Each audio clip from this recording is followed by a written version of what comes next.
Excellences, Monsieur le Président de la République, Mesdames et Messieurs les ministres et secrétaires d'État,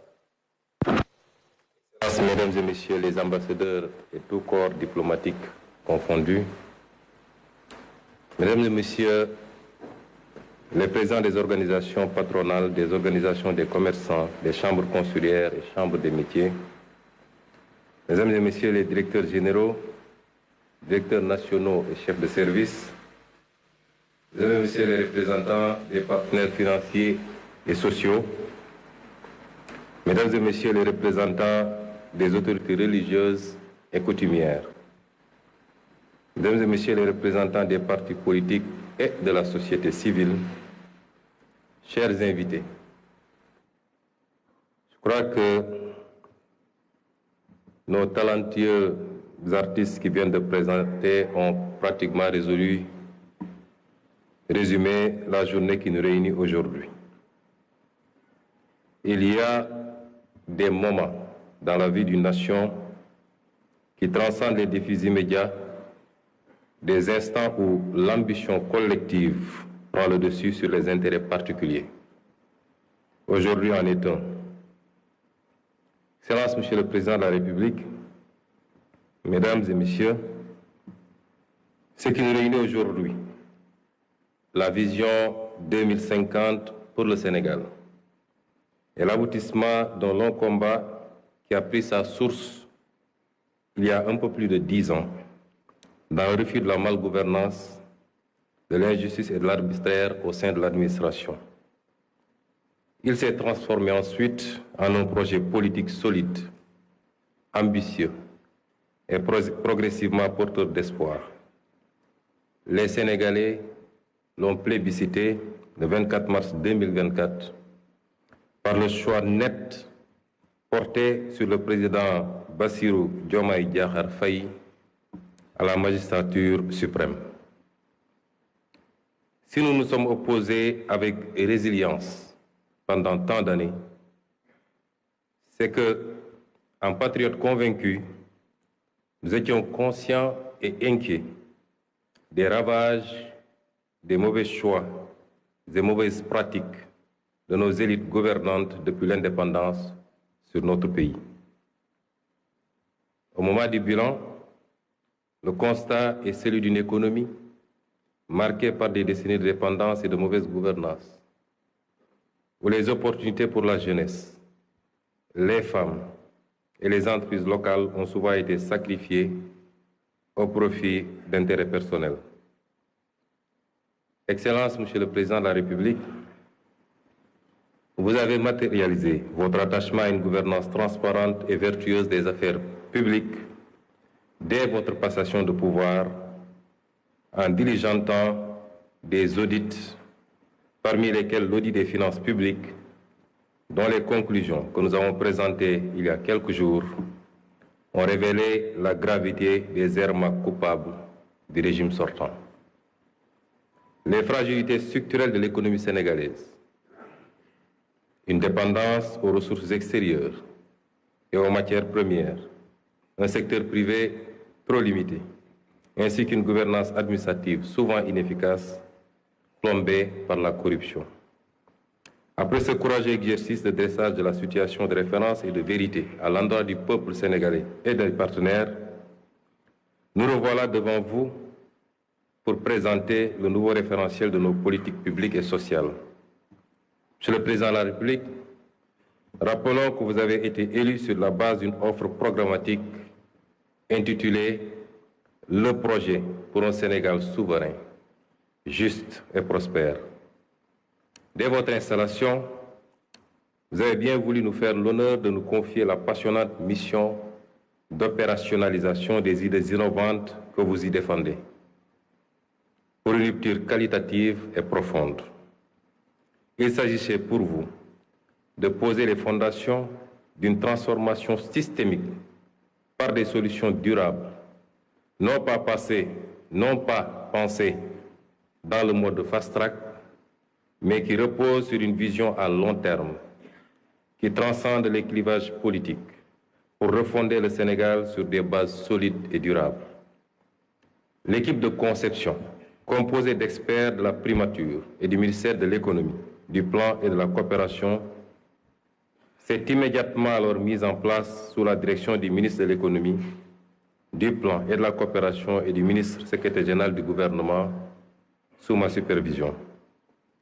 À cette équipe est venue s'ajouter l'expertise du cabinet Performance, qui, dans un élan patriotique, est venu offrir sa contribution à cette phase d'élaboration du référentiel. Ce groupe de travail s'est donné corps et âme sans répit durant ces 4 derniers mois, à organiser des retraites, des veilles et même pour aboutir aux résultats qui nous réunissent aujourd'hui. Les choix d'élaboration de ce document reflètent les options fortes de son Excellence, Monsieur le Président de la République, de faire confiance à l'expertise locale, d'une part, et d'impliquer davantage le secteur privé national dans toute définition et exécution des politiques et programmes publics. Le diagnostic stratégique qui a découlé de ce travail pour notre pays pourrait se résumer en 4 grands mots. Notre modèle ne crée pas de valeur, une croissance d'à peine 0,4% en moyenne du PIB, une gouvernance qui ne favorise pas l'éclosion, 10 entreprises pour 10 000 habitants au Sénégal contre 500 pour 10 000 au Maroc et 709 pour 10 000 à Singapour, une population active mais peu productive, 80% sont des ouvriers, commerçants ou artisans, le privé génère 2 fois moins d'emplois que le public. Un modèle social inéquitable. 4 Sénégalais sur 10 sont pauvres. Et à l'indice de développement humain, nous sommes classés 169e sur 192. Voilà sommairement dressés les mots dont souffre notre pays. Ce cercle vicieux de dépendance et de sous-développement nous a maintenus à la lisière des trajectoires vertueuses qu'il nous incombait d'emprunter ces dernières décennies. Nos experts y reviendront plus largement lors de leur présentation. Nous savons, hélas, que nous ne pouvons plus revenir en arrière, mais nous pouvons prendre un nouveau départ. Commencer à partir de maintenant et emprunter une toute nouvelle trajectoire librement choisie, partagée et assumée. C'est la haute et noble ambition fixée par Son Excellence le Président Bassirou Diomaye Diakhar Faye. Pour y parvenir, nous ne ferons plus comme avant, courir d'une réforme à une autre, d'un projet à un autre, touchant à tout, laissant bien souvent par-ci, par-là un goût d'inachevé, et toujours dans la précipitation électoraliste et le diktat du prochain mandat.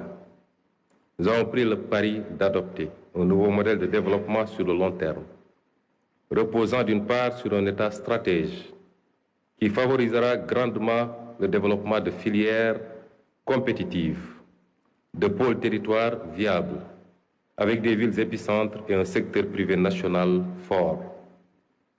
Comment y parvenir? Notre approche repose sur une transformation systémique, incluant bien entendu une plus grande responsabilisation de nos concitoyens d'ici et de la diaspora. À l'instar des économies qui ont décollé, nous développerons quelques solides moteurs de croissance sur lesquels nous appuierons pour créer une économie compétitive, gage d'un Sénégal souverain, juste et prospère. Nous l'illustrons en vous présentant l'arbre qui symbolise et synthétise notre vision 2050. Voici le baobab, emblème national. 4 parties principales composent cet arbre majestueux, familier dans nos paysages. Des racines, un tronc, des branches et des fruits. Voilà, mesdames et messieurs, les 4 axes stratégiques de l'agenda national de transformation du Sénégal. Notre baobab repose sur de solides racines qui représentent la bonne gouvernance et l'engagement africain.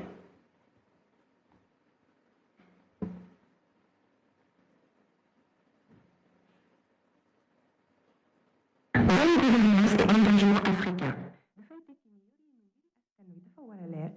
leer ci askan wi maanaam jub jubbal ak jubbanti loolu mooy indi jàmm ak dal ci noonu itam lañuy gën a dooleel lëkkaloo gi am ci suñ diggante ak yeneeni réewu Afrique yi ñu mën a àndandoo liggéey ngir mën a yegg ci mébét yi ñu bokk.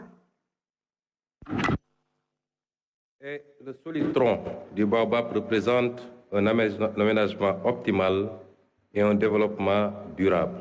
Aménagement et développement durable mooy fexe ñu mën a seddale tabax yi ak service yi ci diwaan yépp su ko defee gox bu nekk mën a yokk ci anam wu dëppoo ak liñ bëbët dafay ànd ak tabax dëkk yu méngoo ak sunuy bëgg-bëggu ëllëg. ci jamono jooju faaw ñu aar xeewali jaww ji ngir ñu bañ a jeex boole ci defar dëkk yu mën a dëppoo ak bëgg-bëggu tey te bañ a sànk ëllëg. Mesdames et messieurs, les branches fournies représenteront notre capital humain de qualité et la garantie de l'équité sociale. Capital humain de qualité et équité sociale.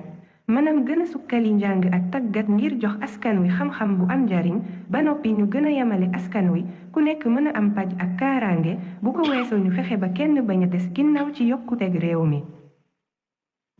Et les fruits enfin qui représentent notre option de bâtir une économie compétitive. Économie compétitive. li ñu jublu mooy Sénégal bu moom boppam jub te am naataange ànd ak koom-koom gu am taxawaay maanaam sos koom-koom gu mën a joante ak àddina si loolu dina gën a dooleel barabi yokkute yi gën a yombal liggéey yi gën a yombal dundinu askan wi su réew mi jàppale secteur privé bi mu am doole ba noppi fexe moom boppam ci wàllu koom-koom loolu dina tax alal ji am njariñ ci askan wi ci noonu lañuy gën a yombalee ay liggéey ak ay gis-gis yu bees ci dëkk bi. Chacun de ces axes qui vous sera détaillé tout à l'heure constitue un pilier sur lequel on pourra s'appuyer pour arriver à un Sénégal souverain, juste et prospère. La nouvelle stratégie de développement pour les 25 prochaines années, grâce au scénario de rupture que nous proposons, devrait donc conduire à terme à récolter les fruits de notre baobab. Un Sénégal souverain, juste et prospère, c'est une nouvelle trajectoire de développement. C'est des moteurs de croissance en pleine expansion. C'est enfin une nouvelle carte économique et de nouveaux corridors. Monsieur le Président de la République, distingués invités, il ne me reste plus qu'à laisser la place à nos experts pour vous fournir plus de détails sur le nouveau référentiel. La présentation se fera en 3 étapes. Le diagnostic, qui sera introduit par M. Cheikh Moudou Thiam, directeur de la planification au ministère de l'économie, du plan et de la coopération. La vision 2050 par M. Victor Ndiaye du cabinet Performance, la déclinaison quinquennale et le cadre de mise en œuvre par M. Souleymane Diallo, directeur général de la planification et des politiques économiques au ministère de l'économie, du plan et de la coopération. Suivra ensuite le panel qui permettra à quelques discutants de donner leur première impression et à une représentation du gouvernement de répondre éventuellement à leurs sollicitations. On souhaiterait aussi que le panel se passe en langue nationale ou alors que ça passe d'une langue à une autre pour qu'il soit le plus inclusif possible et que pour que le maximum de Sénégalais puissent comprendre les enjeux de cette journée. Je vous remercie de votre aimable attention.